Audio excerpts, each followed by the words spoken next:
the broken-down car, and the fateful call. At dusk on February 24, 1976, Michelle Mitchell's life would change course forever on a quiet Reno street.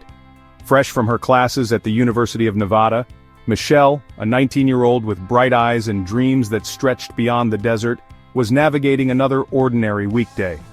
That particular afternoon, she'd been preparing for midterms, had coffee with friends at the brick-walled student union, and sent a quick postcard to her brother back home. She could not have foreseen how quickly such routines would shatter. As twilight crept over the city, Michelle's Volkswagen Beetle sputtered and died near the corner of 9th and Evans, not far from campus. She fiddled with the keys, pressed her foot on the gas out of hope, then sighed in frustration as the engine gave nothing but silence. In Reno's chilly February air, the distance between safety and isolation was only a few blocks wide, but in that moment, it must have felt like an ocean. Michelle reached for the payphone. This was a time before cell phones, her hands trembling slightly from both the cold and inconvenience. She dialed her mother's number, her voice tinged with exasperation and a nervous humor. "Mom, my car died. Could you come pick me up? I'm by that old garage across from the university." Her mother, Lorraine, recalled later how Michelle tried to sound reassuring. "She said she'd just wait by the car, that she wasn't worried. I told her I'd be there in 15 minutes. In those moments, Michelle probably paced beside her Beetle, glancing at passing headlights and hoping her mother's sedan would appear. Her hair was tucked beneath a knitted cap. She wore a tan coat she'd borrowed from her older cousin. Nobody in that small Nevada college town anticipated tragedy. Local mechanics routinely saw students stranded by broken carburetors. Friendly neighbors often stopped to offer help, but on this night, help never arrived fast enough. Within 2 hours of Michelle's call, her mother's worst fears became reality.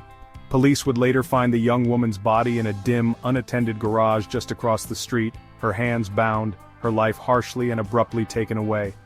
A single cigarette butt near the door waited silently, destined to hold answers invisible to the world for decades.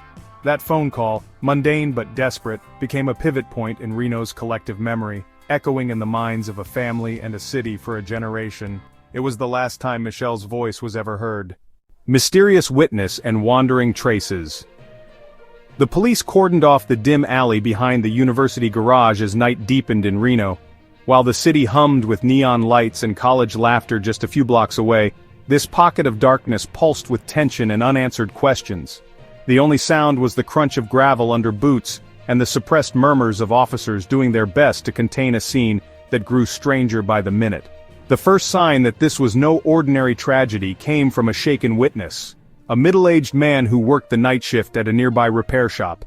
He told officers in a wavering voice that he'd glimpsed a figure, a man, or so he thought, bolting out of the garage and heading toward the shadows beyond 9th Street. The figure moved with panic, darting past a row of silent parked cars, his footsteps echoing for just a heartbeat before the city swallowed him whole. The witness couldn't recall much about the man's face or build. Adrenaline and shock had blurred the details. What he remembered most was the sense of fear and urgency, as if the runner was escaping something far worse than discovery. Inside the garage, the search for clues began. Reno wasn't a city prone to violent crime, and students felt safe walking home late at night, wrapped in conversation or lost in their own playlists. But that night, every shadow loomed large.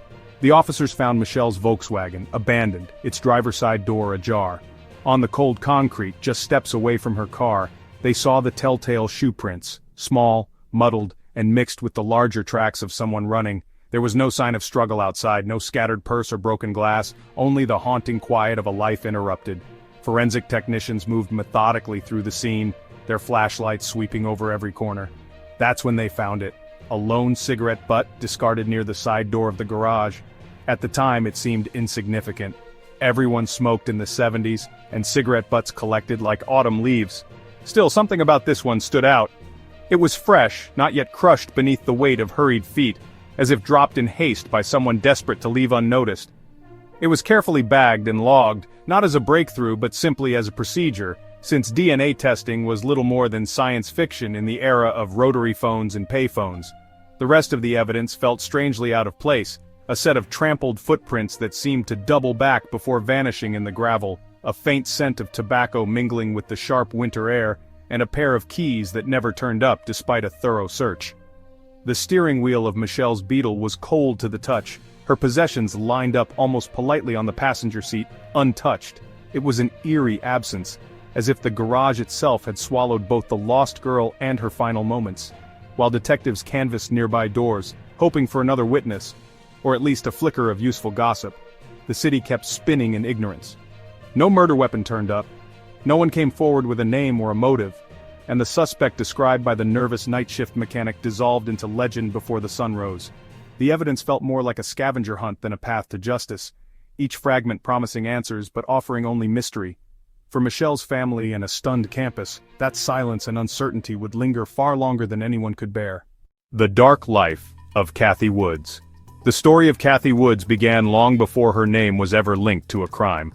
Born in rural Louisiana in the early 1950s, Kathy was the kind of girl teachers worried about.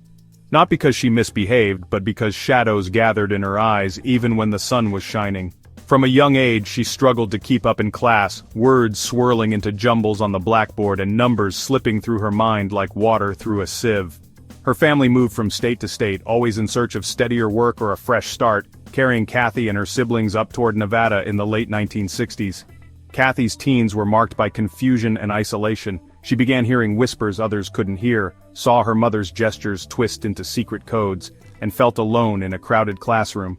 By the time she turned 20, her mental landscape was stormy enough that doctors wrote paranoid schizophrenia in blunt black letters across her chart. It was more a brand than a diagnosis in those days, a label that scared neighbors and isolated her even further from the world. As the 1970s unfolded, Kathy drifted in and out of psychiatric hospitals. These places were meant to provide help, but help in that era was often cold, institutional, and indifferent. Medications came with harsh side effects, while therapy consisted mostly of quiet rooms and locked doors.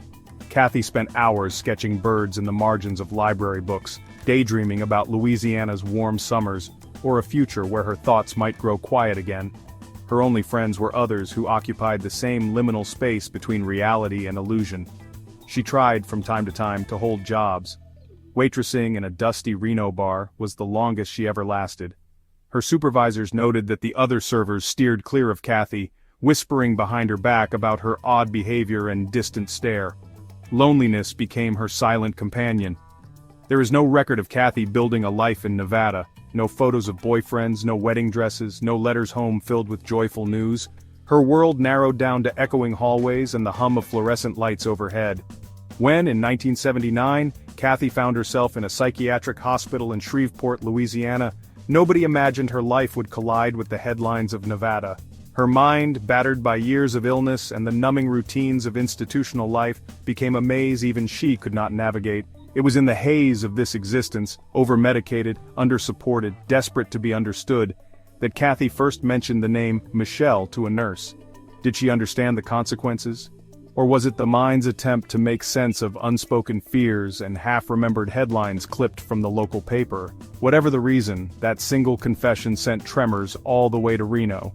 For the first time in years, authorities felt they might have an answer to a cold case that haunted their city. But the truth of Kathy's own life, a story of misunderstanding, untreated pain, and the heavy yoke of mental illness, became lost as prosecutors saw her not as a wounded soul, but as an open and shut suspect. Kathy Woods' world, once narrow and gray, was about to be swallowed by something pitch black and far more punishing than her illness ever was. A tangled investigation. The full moon was high over Reno by the time the investigation truly began, casting hard-edged shadows on the alleys and rooftops where truth and rumor collided. The city, unsettled by the horrific murder, demanded answers, but the leads were thin, and the police force found itself floundering. Detectives cross-checked every corner of the garage for missed evidence and combed through the few flimsy tips phoned in by residents who'd caught the story on the late local news. The officers' frustration grew as days stretched to weeks. The mysterious figure seen running from the scene, a man as recalled by the night shift mechanic, remained entirely out of reach. No one recognized a stranger near 9th Street, and descriptions grew vaguer each time they were repeated. They interviewed students, mechanics, nearby shopkeepers. Each conversation yielded little more than a patchwork of nervous suspicions and fuzzy recollections, a car seen, a shadow moving quickly, a cigarette glowing before being flicked away.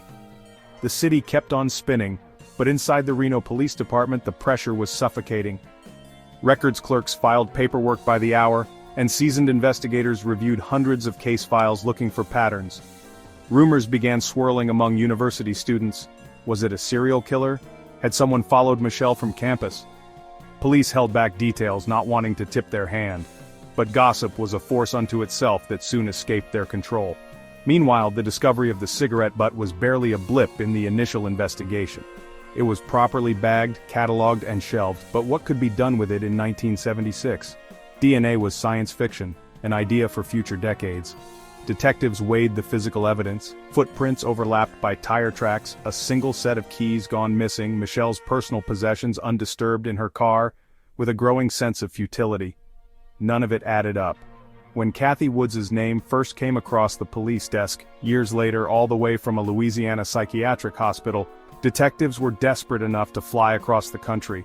They questioned Kathy for hours, taping each meandering, unfocused answer. She rambled and contradicted herself, sometimes making cryptic remarks about the murder, sometimes drifting off about imagined plots and government agents. But the case had grown cold, and public faith was waning. Under this pressure, the Reno detectives insisted they had finally found their suspect. Logic gave way to hope for resolution. Yet, quietly, a few officers wondered if too much uncertainty remained for justice to truly be served. The court and the controversial confession. The courtroom on a chilly Nevada morning seemed at first a place for measured justice, but as Kathy Woods was brought to trial in 1980, the grand old building brimmed with tension and a hunger for answers. Local reporters set up along the marbled corridors. Townsfolk, curious and unsettled, whispered in line for the chance to sit in the wooden pews and watch a case that had turned their quiet city upside down. The air inside felt charged, as if every cough or footstep echoed the anxieties of an entire community, desperate for closure. The prosecution's case centered almost exclusively on Kathy's confession, a statement coaxed out in a psychiatric ward, fraught with inconsistencies and delivered by a woman whose mind wandered as easily as autumn leaves in the desert wind. Yet, time and again, the district attorney hammered home to the jury, "Here is your killer, she said so herself." But the confession proved a slippery anchor. Kathy's words meandered, looping through imagined histories, half-truths, and tales that often defied logic. One day, she claimed to have worked for the FBI. The next, she told bewildered nurses that her own mother was plotting to poison her. Jurors squirmed as each recording played, revealing a fragile soul caught in the machinery of the law. Still, the prosecution supplied just enough details to seem plausible, reminding the court that Kathy had once worked at a bar near the crime scene, that she had allegedly described Michelle's broken-down car, and that, according to investigators, she fit the profile of a woman who might approach a stranded student at night. The evidence felt circumstantial, and yet, the courtroom drama only grew more fevered. The state introduced the idea that Kathy was motivated by repressed desire, a theory, tinged with homophobic insinuations, that she lured Michelle to the garage under the guise of help. The prosecution painted a picture of jealousy and rejection turning to violence, but it was a portrait rendered in broad, uncertain strokes, without the murder weapon, the car keys, or a single witness who could place Kathy at the scene. On the defense side, Kathy's attorney battled the tide, arguing that someone so deeply troubled could never reliably confess to anything, let alone murder. They emphasized her history of schizophrenia, the lack of physical evidence, and Kathy's frequent bizarre statements about her own life. No fingerprints, no blood, not even a partial match, nothing tied her to Michelle Mitchell except her disjointed words, gleaned when she was at her most vulnerable. Efforts to present alternative suspects faltered. The defense tried to introduce testimony from Kathy Murnigan, a fellow inmate who claimed she'd overheard another prisoner say her boyfriend was the true killer. The judge, wary of jailhouse rumors and doubting Murnigan's reliability, refused to allow this on the record. As the days dragged on, what might have been a careful search for truth often felt more like a performance for a public eager to lay the horrors to rest. Ultimately, the verdict was a mirror of the contradictions that had haunted the investigation. In a collision of legal pressure, community fear, and a system desperate for resolution, Kathy Woods was convicted of first-degree murder, her own muddled words standing in, heartbreakingly, for the certainty that real evidence could not supply, the pieces of a wild puzzle. The events that unfolded after Kathy Woods' conviction were drenched in a haze of confusion and wild speculation, An unruly puzzle where many of the pieces were misshapen or never fit at all. As the dust from the trial settled, the story that had emerged was far from cohesive. It was cobbled together from scraps of rumor, misunderstood conversations, and fantastical leaps of logic, and yet for years it stood as the official narrative. Out in the world, the details of Michelle Mitchell's murder became the subject of late-night whispers and heated debates over diner coffee.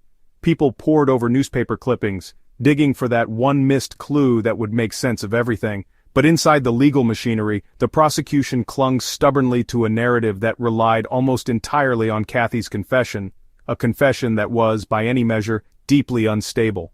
Kathy, deeply unwell, continued to offer statements that verged on the unbelievable.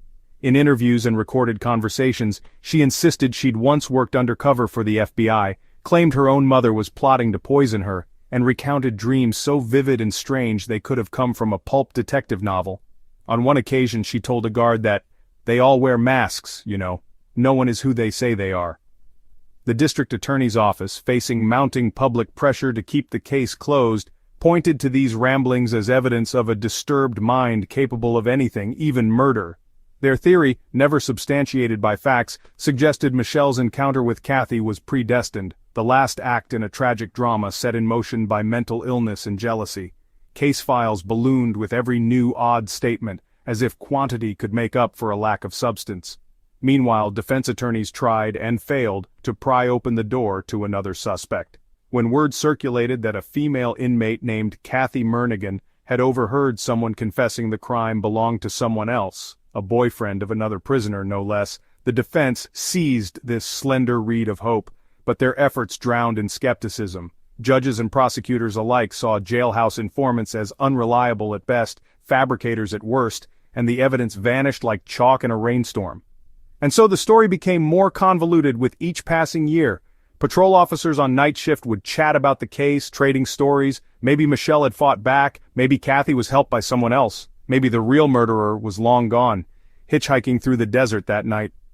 Every new theory generated another half-truth that wormed its way into official files or newspaper columns. It got so that even longtime detectives began to question the edges of their own memories. Was Kathy Woods truly guilty, or just a convenient answer to a question no one wanted to ask anymore?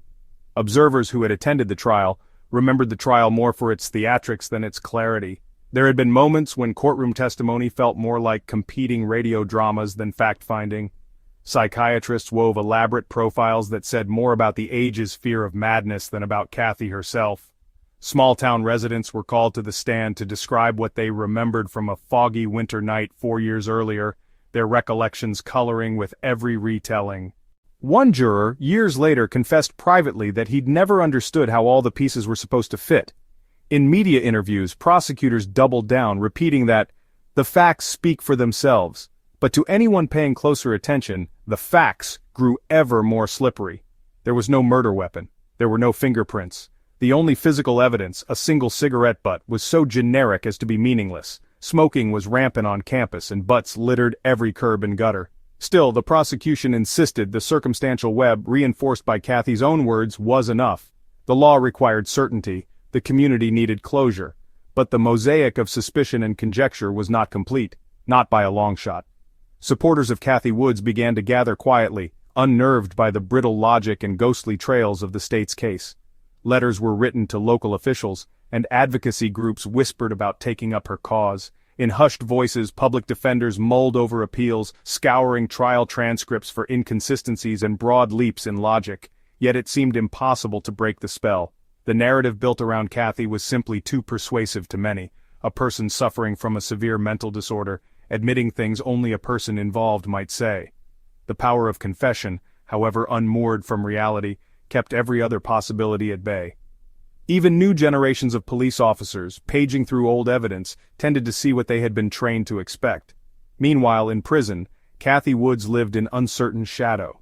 She fluctuated between moments of lucidity, flashes of defiant humor, the fragments of art she'd sketch on stray paper, and stretches of deep confusion. When legal advocates visited, bringing with them the faint trace of hope, Kathy sometimes mistook them for old friends or long-lost relatives. Sometimes she would ask, "Did they tell you I used to be a pilot?" the lines between memory, fantasy, and reality bled into one another with heartbreaking ease. For many years, the case of Michelle Mitchell's murder, her sudden death in a cold Nevada garage, her unfinished life captured in faded photographs and grieving stories, sat at the merciless intersection of myth and bureaucracy. The truth was lost in the shuffle, a tale told and retold, each time with new embellishments, distortions, and calculated omissions. Every new fact was bent to fit the prevailing theory. Every effort to find the real story was drowned out by the need for the story to be over. Ultimately, it became clear that the criminal justice system, battered by the impossibility of certainty and the demands of a fearful community, had patched together its own reality.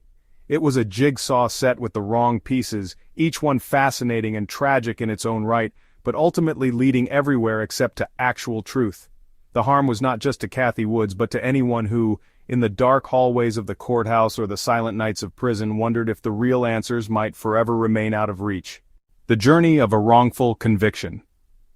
The journey of a wrongful conviction is rarely straightforward, and in the case of Kathy Woods, the path was especially convoluted, bordering on the surreal, at times heartbreakingly mundane, and always deeply unjust. After the verdict in 1980, which consigned Kathy to a life behind the high gray walls of the Nevada women's prison system, the machinery of the law seemed content to move on. Yet for Kathy, this was only the beginning of a decades-long ordeal marked by dashed hopes, shattered spirits, and the gradual unraveling of the very case that had destroyed her life. When the gavel sounded and the courtroom emptied, Kathy was left alone with her confusion and dread. For days, she sat in her cell, replaying every word of the trial, wondering how her own muddled memories had turned into a kind of evidence. She wrote frantic letters to her mother, sometimes as herself, sometimes as figures from the hallucinated world that so often replaced reality. The legal system called this justice, but to Kathy, it was just another layer of chaos in a life already marked by inner storms. For years, her legal appeals were little more than a ritual dance, performed out of hope rather than expectation. Lawyers cycled in and out of her life, some well-meaning, some jaded by the grind of indigent defense, and all seemingly powerless against the weight of her conviction. Briefs were filed and hearings held, but the core evidence, the confession twisted by illness and circumstance, remained stubbornly immovable. In 1985, the Nevada Supreme Court acknowledged flaws in her original trial and called for a retrial. It was a glimmer of hope, a small, distant flicker that maybe, just maybe, someone would see her for who she truly was. Not a cold-blooded killer, but a woman lost in the machinery of mental illness. But even as the legal process repeated itself, the result was the same. The retrial brought back all the hurts and humiliations, her psyche on display, prosecutors painting her as a monster despite a lack of physical evidence. Witnesses from the original case called forth to repeat stories now even fuzzier with the passage of years. The second jury, as troubled and uncertain as the first, returned the same verdict. Kathy's hopes crumbled anew, a castle built of sand at high tide. The years that followed bled together for Kathy in a haze of institutional monotony. Her world shrank to the size of her cell, her companions were fellow inmates and shifting prison staff. There were good days and bad, periods when medication allowed her brief patches of clarity, and darker hours when the uncertainty overwhelmed her. She sketched birds in the margins of library books, wrote letters that nobody answered, and occasionally, when the loneliness grew sharp enough, tried once more to proclaim her innocence to a world that seemed unwilling to listen. Outside the prison, the case became little more than a cold file in a dusty cabinet. Any new interest was perfunctory, at best a curiosity for true crime writers, or an odd question for law school students. The prosecutors and detectives who had built the case moved on to other matters. Only a handful of advocates, often underfunded and overworked, kept up their efforts to review the facts or search for new evidence. Occasionally someone would mention Kathy's name at a legal conference or in a newsletter about wrongful convictions, but this rarely translated into meaningful action. Kathy's greatest supporters in many ways were the other women who walked the prison yard with her, those who knew firsthand how easy it was to fall through the cracks, who recognized the particular pain of being misunderstood by everyone, including yourself. Some of these women helped Kathy write letters, file forms, and search for legal aid. Others simply listened to her stories, understanding that behind each recitation was a plea for acknowledgement, if not outright vindication. As the years slipped by, changes in science gradually transformed the world beyond the prison walls. DNA analysis, once the stuff of science fiction, was now a powerful tool that had exonerated dozens of the wrongfully convicted. Yet Kathy's case, built so precariously on a confession and lacking in biological evidence, seemed immune to these developments, until one day a prison friend suggested writing to the Innocence Project. It was a shaky hope, but Kathy, ever clinging to the slimmest chance, dictated a letter as best she could, spelling out the details she remembered. The process took years. Old crime scene evidence had to be located, no easy feat given the transient nature of police files from the 1970s and 80s. Scientists worked methodically, amplifying and cross-checking the faint traces left behind at the scene of Michelle Mitchell's murder. Then, almost miraculously, DNA found on a cigarette butt at the crime scene was conclusively shown not to belong to Kathy Woods at all. Instead, it matched a male suspect, someone with a violent past, whose own life had intersected with the law in far darker ways. When the truth finally came to light, the justice system jolted into action, but only after nearly 3.5 decades. Legal teams filed paperwork to vacate Kathy's conviction. News outlets rediscovered her case, expressing a new kind of horror at how easily an innocent person, made vulnerable by illness and circumstance, could be swept into the undertow of injustice. The day Kathy Woods was formally exonerated, she stepped outside the prison as a free woman, her shoulders hunched both from years of institutional life and the weight of a country that had so spectacularly failed her. Even after her release, the road to healing proved arduous. Kathy had to relearn everything, from shopping for groceries to answering the phone, her mind forever changed by trauma and incarceration. Her story became a rallying point for advocates of criminal justice reform, a woman whose very vulnerability had made her both invisible and expendable. She sued the city of Reno and other officials for their roles in her wrongful conviction, eventually receiving millions in compensation, money that, while welcomed, could never replace the decades stolen from her. Through it all, Kathy remained an emblem of both the system's flaws and its capacity, however halting, to confront its own mistakes. Her journey was not one of triumph, but of survival. She returned to a quieter life, guarded by a small circle of supporters, weathered by loss but determined, in her own quiet way, to claim some measure of her stolen dignity. Looking back, it becomes clear that the story of Kathy Woods is bigger than one woman or one crime. It is a cautionary tale, a warning about the dangerous intersection of mental illness, institutional indifference, and the tragic haste with which closure can sometimes substitute for truth. For Kathy, every day of freedom is a complicated gift, haunted by what was lost but illuminated at last by recognition of who she truly is. Faint hope from new technology. For decades, Kathy Woods languished behind bars, her story gathering dust as headlines faded and public interest waned. Time was not kind inside the prison walls. Each year was harder than the last. The world outside her cell was changing, but to Kathy, it may as well have been a distant planet. She scrawled letters to advocates, to officials, to anyone who might listen, and continued to protest her innocence, her voice mostly lost in the cacophony of the American criminal justice system. Meanwhile, quietly and almost imperceptibly to those imprisoned by old-fashioned ideas of guilt and evidence, the science of forensic technology was transforming. By the 1990s and 2000s, DNA profiling had begun to revolutionize long-standing cold cases. Suddenly, hair fibers, cigarette butts, and soiled clothing, once considered nothing more than clutter at a scene, held the power to unravel narratives built on circumstantial evidence and shaky testimony. Every sample preserved in the haze of the original investigation was now a potential key to prison doors long shut. Kathy's path to new hope began in the most unassuming way, through a friendship struck on the prison yard. Another inmate, someone with a sharper grasp of legal rights and scientific advancements, gently encouraged Kathy not to abandon her fight. Together, with the help of prison volunteers, they managed to draft a letter to the Innocence Project, a non-profit legal organization dedicated to overturning wrongful convictions through DNA testing. For Kathy, this letter might have felt like tossing a message in a bottle across a stormy ocean, the odds of rescue overwhelmed by the tides of bureaucracy. But the Innocence Project, guided by an ethic of persistence, seized on Kathy's case. The first challenge, locating the original evidence kit from 1976. In some jurisdictions, such material is tragically discarded or lost, written off as irrelevant once a conviction is secured. Miraculously, the police property room in Reno had preserved a faded evidence envelope containing, among other items, a single cigarette butt recovered from the scene where Michelle Mitchell lost her life. This object, overlooked, generic, nearly thrown away, had the chance to upend the truth about Kathy Woods. What followed was a modern-day miracle entwined with careful, painstaking science.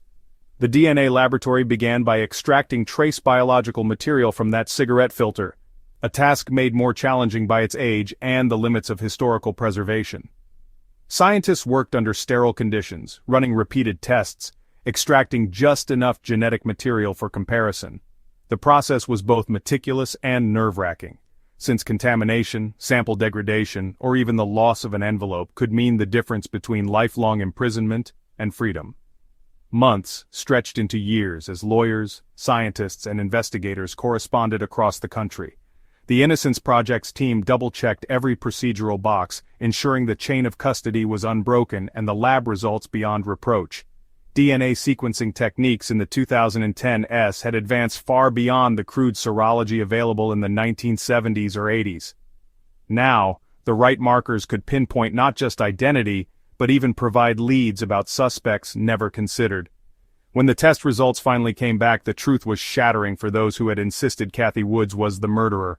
The DNA on the cigarette butt belonged not to Kathy, not even to a woman, but to an unknown male. Lawyers pored over the significance. Here was hard science, uncorrupted by memory or prejudice, irreversibly severing the link between Kathy and the crime. For those who had maintained that a confession was all that was needed, for those who had looked into her eyes and seen only guilt, there was suddenly no way to deny the miscarriage of justice. But the weight of that discovery was not only scientific, it was emotional, political, and deeply personal. For Kathy, the news arrived as both a thunderbolt and a strange, hard-to-believe blessing. She had lived so long under the burden of conviction, so many parole hearings denied, so many friends lost or given up hope, that the idea of exoneration seemed almost unreal. It meant hope was more than a word. It became tangible, carried along genetic coding invisible to the naked eye. The system, however, was slow to respond to the truth. Even with conclusive DNA proof, legal proceedings take time, often grueling months or even years as courts order new hearings, prosecutors reassess old evidence, and the wheels of bureaucracy grind through endless paperwork. The Innocence Project, together with local legal advocates, began preparing for the uphill battle to overturn Kathy's conviction, knowing that many exonerations had failed at the finish line due to technicalities or judicial reluctance. Yet something had fundamentally shifted. Journalists picked up the story, reporters and legal scholars questioning how so much weight had been placed on a single confession and so little on physical evidence. Public opinion, which had once demanded closure and punishment at any cost, now started to recognize the horrors of wrongful conviction, especially when it could happen to someone as vulnerable as Kathy Woods. At the heart of this seismic change was the underlying message that no matter how old the evidence, science could revive hope where none should rightly exist. Kathy's story became a symbol, an illustration of why archives must be preserved, why procedures must be followed even decades after the fact, and why justice demands the humility to admit its mistakes. Legal teams referenced her case at national conferences, warning against the over-reliance on confessions granted under duress, or colored by mental illness. Inside, Kathy's life remained filled with uncertainty. Every new phone call from her attorney brought a razor's edge between hope and fear. Hundreds of other inmates wrote similar pleas, hoping their own cases might be re-evaluated with a test tube and a microscope rather than a memory and a gavel. Kathy was encouraged, for perhaps the first time in many years, that her story, so long dismissed, would finally be heard for what it was, a tragedy perpetuated by error, and a lesson for every participant in the justice system. Ultimately, it was science, persistence, and a little luck that delivered Kathy a future outside the prison gates. DNA technology had done what no parade of lawyers or public outcry could achieve. It cracked open the case, redirected focus toward the real perpetrator, and gave meaning to the idea that hope, even when fragile, need only a strand of evidence to survive. The true identity and the exposure of the perpetrator. The true identity of the real perpetrator in Michelle Mitchell's murder unraveled with the kind of slow-burning suspense reserved for only the most chilling episodes of true crime. Decades after Kathy Woods was hurried through the merciless cogs of the justice system, Reno's cold case detectives, armed now with tools that didn't even exist back in the 1970s, reopened boxes of evidence, motivated by a combination of scientific curiosity and a gnawing sense of collective guilt. At the heart of this long dormant trove was the humble cigarette butt collected at the crime scene so many years before, preserved only by the inertia of lazy bureaucracy or the accidental foresight of a desk clerk who hadn't bothered to purge the evidence room. It was in a sterile forensic lab, worlds away from the dusty Nevada garages and echoing police precincts where the original investigation had fumbled, that a breakthrough happened.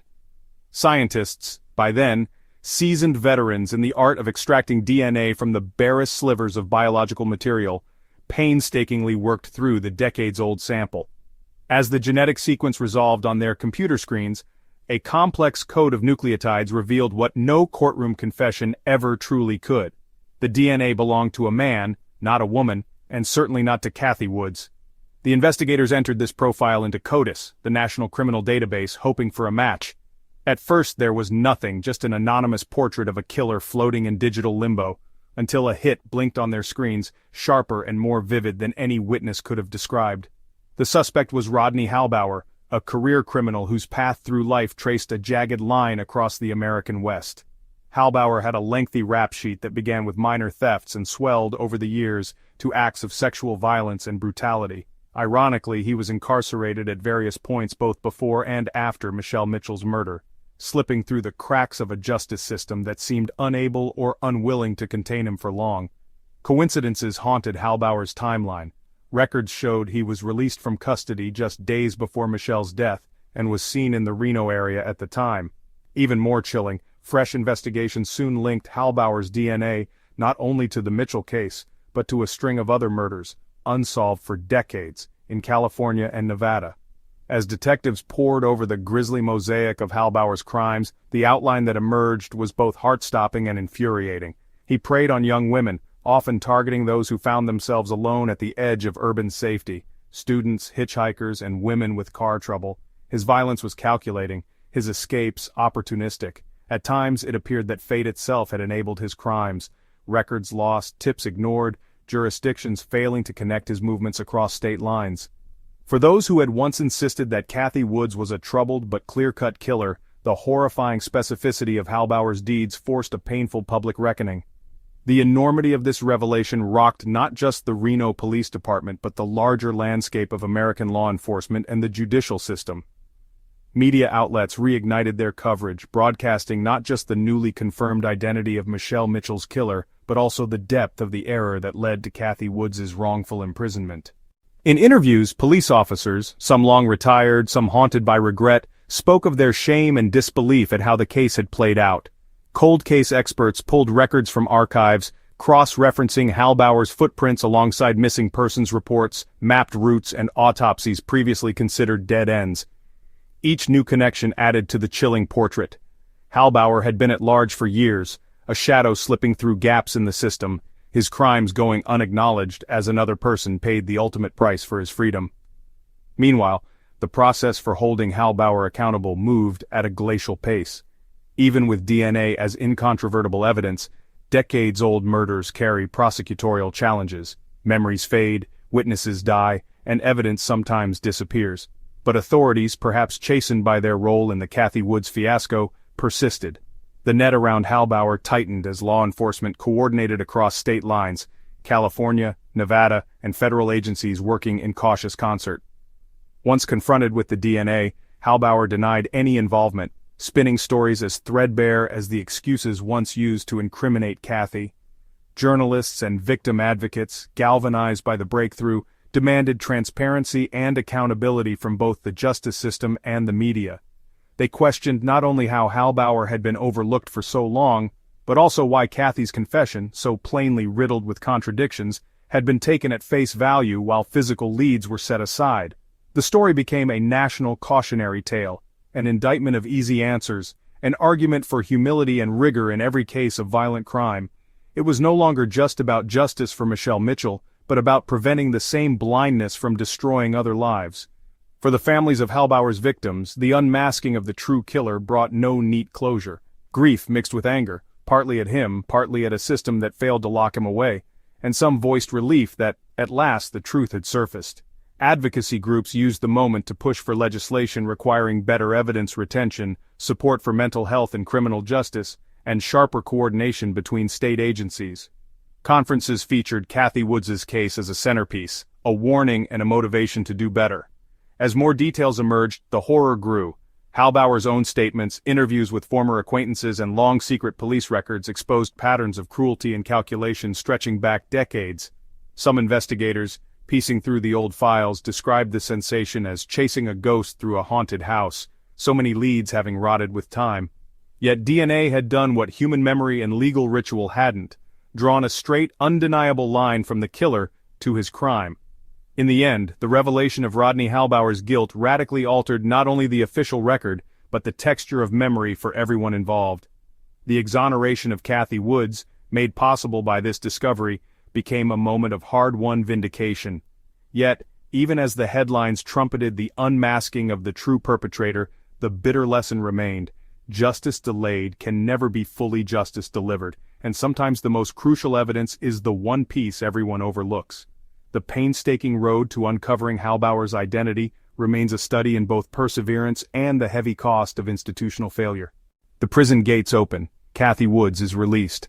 As the news of Kathy Woods' exoneration rippled through the halls of the prison, an atmosphere of disbelief and cautious hope began to settle over the people who had come to know her fate. For nearly 35 years, Kathy had lived under lock and key, a ghost of herself moving through the institutional corridors in a world both rigid and small. The formalities that led to her freedom seemed at first almost anticlimactic compared to the enormity of what it meant: the collapse of a false narrative, the breaking of invisible chains that bound a deeply misunderstood woman to a crime she did not commit. The day of Kathy's release unfolded with an unhurried tension. Bureaucratic rituals took precedence: the signing of documents, the double-checking of forms by administrators who had watched the decades erode nearly all hope for so many women before her. And Kathy, worn from the grind of institutional time, found herself holding a pen with trembling fingers, resolute yet disbelieving as she scrawled her name, each signature an erasure of the labels that had defined her adulthood. Her hair had turned silver in the fluorescent light, her steps careful but unbowed. Familiar guards kept their distance, some nodding almost imperceptibly, unsure if a congratulation or an apology would make any sense. Outside, a small group of advocates, her legal team, and a representative from the Innocence Project waited in the gray morning. Kathy's belongings fit into a cardboard box: some clothes, a packet of letters, sketches in colored pencil, a few brittle photographs of a world that went on without her. There was no family waiting with open arms, no victory parade. Instead, there was a kind of sacred hush. The lead attorney, a woman who had come to know Kathy's moods and uncertainty over years of visits, offered a gentle, "You're free." The first moment beyond the prison gates was seismic. Kathy squinted at the world, the sky so vast and blue compared to the cinderblock walls she had come to expect. Her senses reeled: the cold slap of real wind on her cheek, the sense of pine and city exhaust, the unfamiliar cacophony of traffic and freedom. It had been nearly a generation since she had moved about in the open, and even the act of walking from the door to the waiting car was fraught, as if every step condemned the years lost in that narrow cell. Reporters clustered nearby, their camera gear incongruous among the tired shrubs outside the prison. Kathy's case had become a symbol, and as the news spread of her liberation, microphones thrust forward and flashbulbs popped. But for Kathy, who had struggled with her own thoughts for decades, sometimes confused, sometimes clear, these first moments were overwhelming. She answered a few questions quietly. "I'm grateful. I'm tired." That was all she could say, her voice small but firm in the unaccustomed air of possibility. The ride to temporary lodging felt surreal. Kathy watched landscapes blur past the window, the shimmer of sunlight on asphalt, the blur of strangers, shops filled with goods she did not remember wanting or needing. The world had changed so much: cell phones pressed to ears, cars sleek and silent, entire streets remade in colors and textures that belonged to a different era. Every detail seemed to flicker between the real and the unimaginable, and Kathy's mind struggled to process the vast gulf between memory and the present.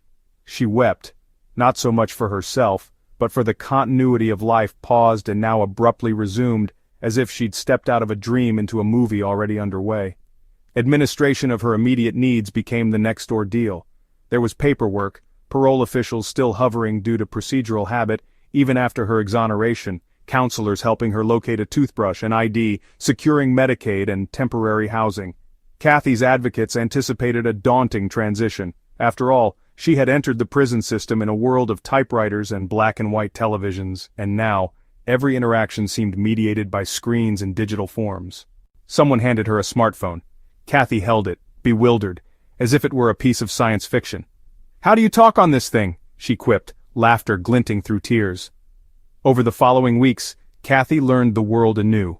A social worker accompanied her to the grocery store, her first trip in over 30 years. She marveled at the variety of bread, the loudness of the colors lining the aisles, the self-checkout kiosks and plastic cards. Strangers stared, some with kindness, others with morbid curiosity. Each day, Kathy let herself discover a new detail.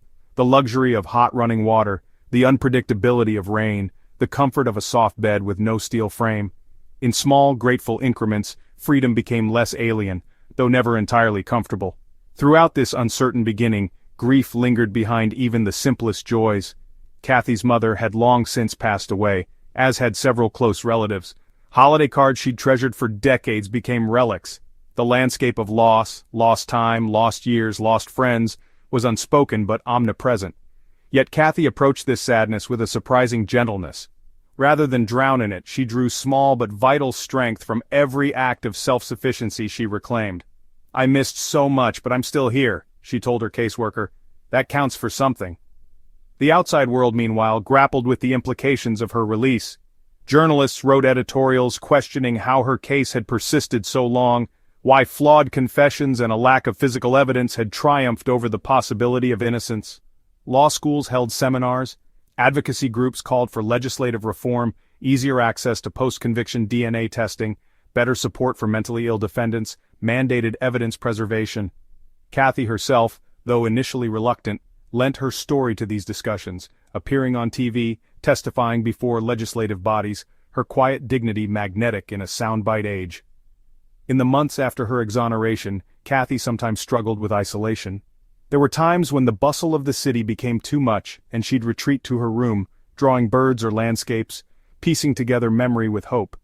Her legal team helped her connect with support groups for other exonerees, and in their company, she found understanding without the need for explanation. A camaraderie forged out of injustice and mutual struggle. Together they confronted the question, how do you rebuild a life when so many chapters have been erased?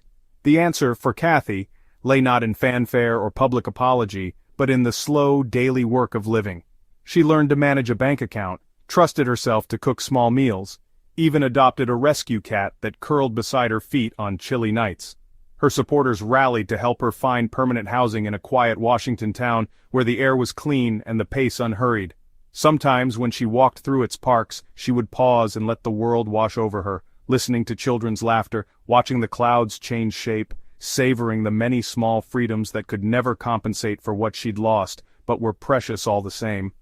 For every moment of relief and newfound autonomy, Kathy felt the weight of responsibility. She met privately with families of other wrongly convicted people, spoke with policymakers, pressed for better safeguards, so that what happened to me doesn't happen to anyone else. Her advocacy was not loud or dramatic, it was persistent, grounded, a testament to stamina rather than spectacle. Ultimately, the opening of Kathy Woods' prison cell marked not just the liberation of one individual, but a wake-up call to a justice system still prone to error. Her journey from the depths of wrongful conviction to halting freedom stood as proof of both the human capacity for endurance and the necessity, indeed the duty, of self-correction in legal institutions. Kathy herself, forever changed, carried her scars not with shame, but with a stubborn, radiant sense of survival. Claim justice for oneself. From the moment she stepped into the world as a free woman, Kathy Woods' journey was far from over. Freedom for her was less a finale and more an overture, a new beginning thrust upon a life already weathered by uncertainty and loss.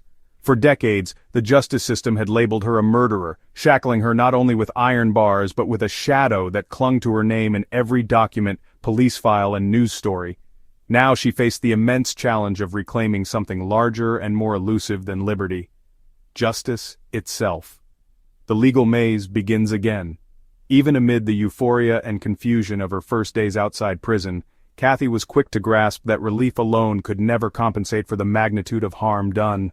The world was indifferent to her healing. Apologies, if they came, were stilted and rare, uttered by officials and lawyers eager to move past their own discomfort. But for Kathy, moving forward meant facing the past head-on. The legal battle for compensation and official acknowledgement proved labyrinthine, marked by fine print and bureaucracy that could feel just as constrictive as her prison cell had been. Her attorneys warned her the road ahead would be long and emotionally grueling.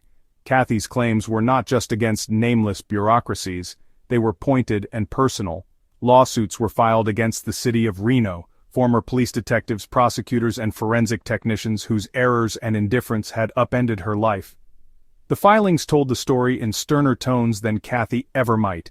Missed evidence, manipulation of a fragile woman's words, a lack of oversight, and a justice system more interested in closure than in truth.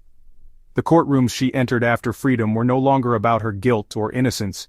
Those questions had finally been put to rest, but about responsibility, accountability, and the price paid by a system desperate to tidy away its mistakes. The fight for compensation. In Nevada, as in much of America, the machinery of restitution for wrongful convictions is notoriously slow and complex. The process required Kathy to summon reserves of patience and emotional fortitude she wasn't sure she possessed. She testified about the bleakness of prison life, the years spent in isolation, the humiliations, the spiraling effects on her mental health.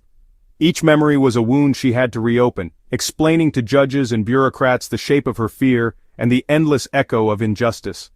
The legal documents stacked up, each one a technical record of anguish, and the hearings sometimes felt more like hearings of old, where her pain was measured, dissected, and doubted. Yet now, at least, her voice carried weight. Now at last, her word was believed. Over months and years the litigation advanced by increments. There were victories, for Kathy and for other exonerees, thanks to new state laws mandating higher compensation for decades stolen and lives derailed by governmental error. Headlines announced settlements, millions of dollars from Washoe County, negotiated through her legal team, followed by additional claims from her home state. The money, though substantial, felt surreal to Kathy. No sum, no matter how many zeros trailed behind it, could ever restore her lost youth, repair her fractured family, or erase the trauma inscribed in her bones. Still, financial compensation meant safety, a roof over her head, ongoing psychological care, a future no longer defined by poverty or dependency, seeking acknowledgement and advocacy. But Kathy's demand for justice was never just about money, it was about acknowledgement, an open admission by the state and its agents that they had failed, that wrongful convictions are not accidental but systemic. Kathy, with quiet force, gave interviews, spoke at criminal justice reform panels, and wrote personal statements submitted to legislative hearings. She allowed her story, sometimes reluctantly, to be shared at legal conferences and in the media. Her name now wielded as a call for sweeping reform rather than a warning of untamed violence. In this role, Kathy became less a victim and more a reluctant advocate, fighting not only for herself but for countless others who languished in obscurity, their pleas buried under the rubble of official denial.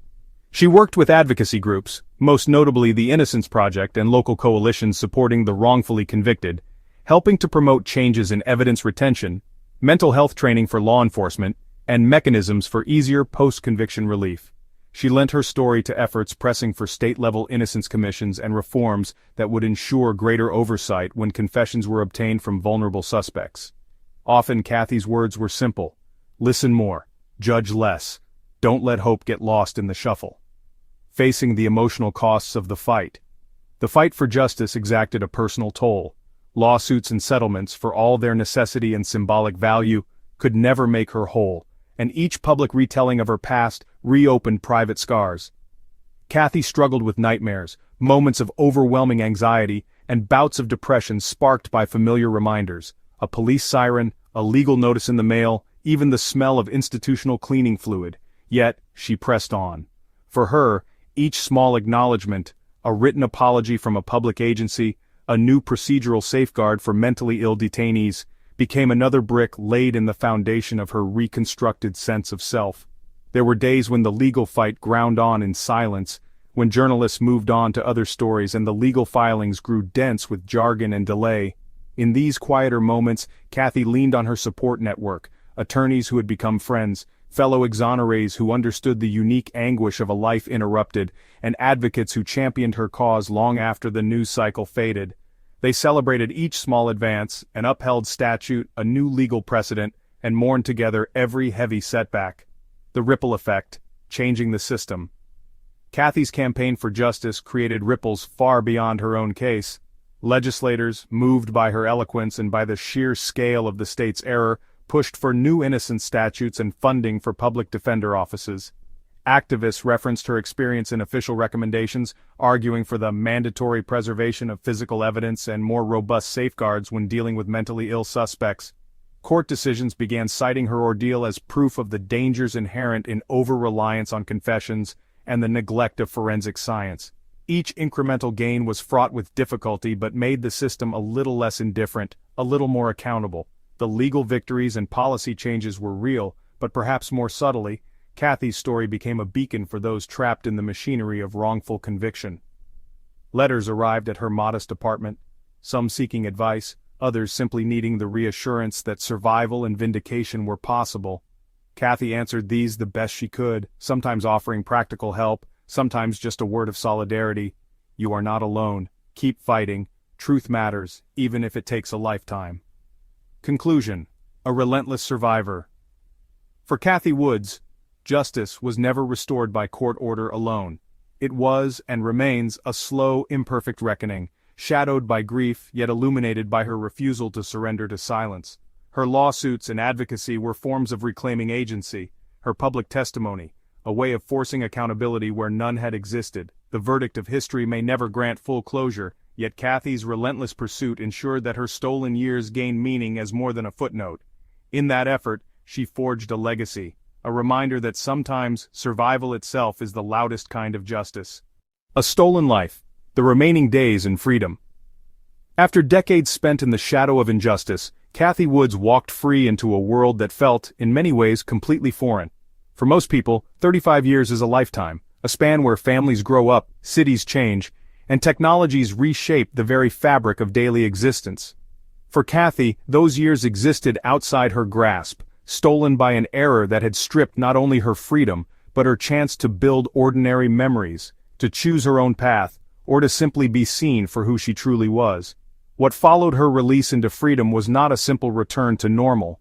Instead, the rest of her life unfurled as a continuous negotiation with loss, resilience, and the pursuit of meaning against odds few could ever imagine. In the immediate aftermath of her exoneration, Kathy faced a paradoxical blend of relief and alienation, a bittersweet taste of a world that had moved on without her. The town of Anacortes, nestled in the quiet corners of Washington state, became both her refuge and her proving ground. The landscape there was vast, green, and punctuated by the cries of seabirds. Kathy, her hair silvered by prison lights and her posture shaped by years of institutional routine, found comfort in the gentle rhythms of small-town life. The steady crash of the ocean, morning coffee in a sunlit kitchen, the company of relatives she barely knew anymore. What many on the outside could not fully comprehend was the profound sense of being a stranger, in one's own skin, and in the busy digital society beyond prison walls. The simplest daily acts, shopping for groceries, opening a bank account, dialing a phone, presented daunting challenges. Kathy, who had never used a smartphone or a touchscreen, was often bewildered by technology most took for granted.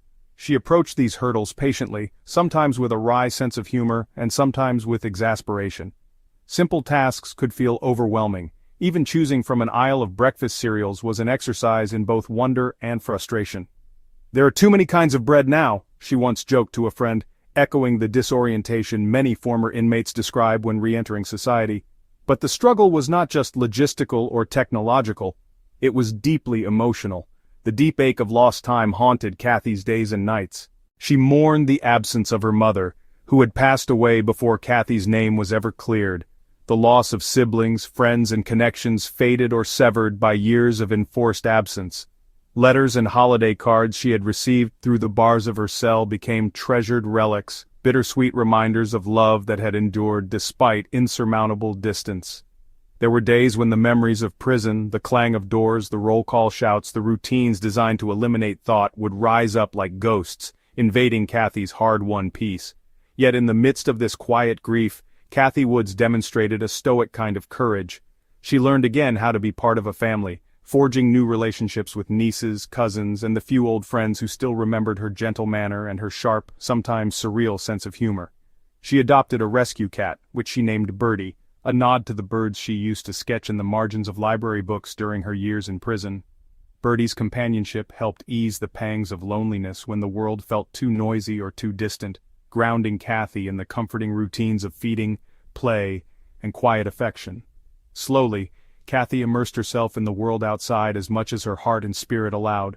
She took walks along the shore, letting the salt air and the sound of the waves remind her that some things, at least, were unchanged by time.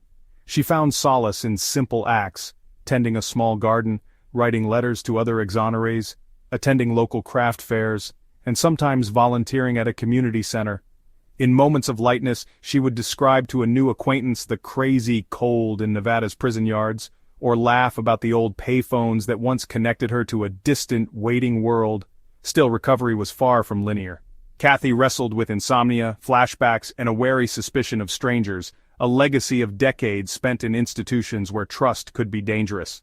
Therapy sessions, at first awkward and halting, eventually offered her safe ground to process the trauma that had accumulated throughout her wrongful imprisonment. Grief for lost years would sometimes overtake her unexpectedly, while watching schoolchildren play in a park or hearing an old song on the radio. The mental toll of so much enforced solitude was not something that could be wished away overnight, no matter how supportive her new environment or how determined her spirit. Her experience gave Kathy a unique, bittersweet window into both the strength and fragility of the human soul. She became an informal mentor to others in her small community, both formerly incarcerated people and those simply struggling with hardship. Kathy's story was often cited in local meetings or newspaper articles. In her own words, she insisted that every day of freedom is a victory, no matter how late it comes. These words resonated especially with people whose lives had also been touched by misfortune, or by the slow grinding gears of bureaucracy. Over time, Kathy started to participate in broader advocacy. She was invited to speak at university lectures and innocence reform panels, sometimes traveling to neighboring cities with the help of volunteers. Her soft-spoken testimony carried the weight of lived experience, the necessity of evidence preservation, the dangers of coerced confessions, and the little-understood aftermath of freedom for the wrongfully convicted. Pushing past her shyness, she lent her voice to calls for legal reform, not as a pundit or an academic, but as a living reminder of the cost when justice goes awry. Financial compensation from her lawsuits provided Kathy with a measure of security she had never known, allowing her to rent her own home and pursue health care she desperately needed. Still, she was clear-eyed about the limits of restitution. No amount of money could restore the vanished opportunities, the lost dreams, or the simple pleasures of youth. For Kathy, rebuilding her life was less about replacing what had been taken and more about creating something worthwhile from whatever time she had left, a narrative written with the ink of hope, regret, and modest triumphs. Her days in freedom, though marked by invisible scars, were not defined by bitterness. Kathy cultivated small circles of trust, a book club at the local library, a support group for seniors living with trauma, a friendship with a retired teacher who shared her love of birds and history. Unlike the rigid days of incarceration, her calendar now filled slowly, purposefully, and on her own terms. She set aside time to write letters, some of which made their way to incarcerated women across the country, spreading encouragement and solidarity to those still living in the world she had finally escaped.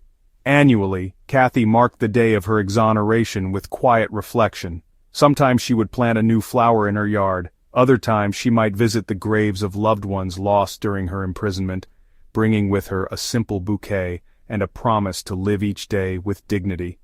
Through these acts, Kathy honored not just the passage of time, but her devotion to the idea that life, even a life marred by injustice, could still offer moments of meaning and gentle renewal. For all her progress, Kathy was never truly free from the shadow of her ordeal. Public curiosity, while at times supportive, could be intrusive. Media requests for interviews often resurfaced painful memories that she had worked so hard to contain. There were occasions when Kathy walked into a store or public building and caught a stranger's lingering glance, reminding her that her story, both a tragedy and a triumph, was forever woven into her identity. Despite these challenges, Kathy Woods's endurance stood as quiet testament to the possibility of healing. She lived her days by focusing on the present, savoring the hush of early mornings, the bright chaos of farmers' markets, the simple pleasure of a hot cup of tea. The world she lived in was imperfect and sometimes indifferent, but in small and persistent ways Kathy carved out her own sanctuary, a garden, a kitchen window, a patch of sunlit grass. Here she belonged not as a footnote in legal history but as a survivor, an elder, and above all, as herself. Her life in freedom was, inevitably, shaped by what had gone before. Yet Kathy refused to let those years of darkness distort entirely the joy she found in the ordinary. Each new day offered a reminder that while a stolen life could never be fully returned, its remaining chapters could still be written with courage, gentleness, and hard-won grace.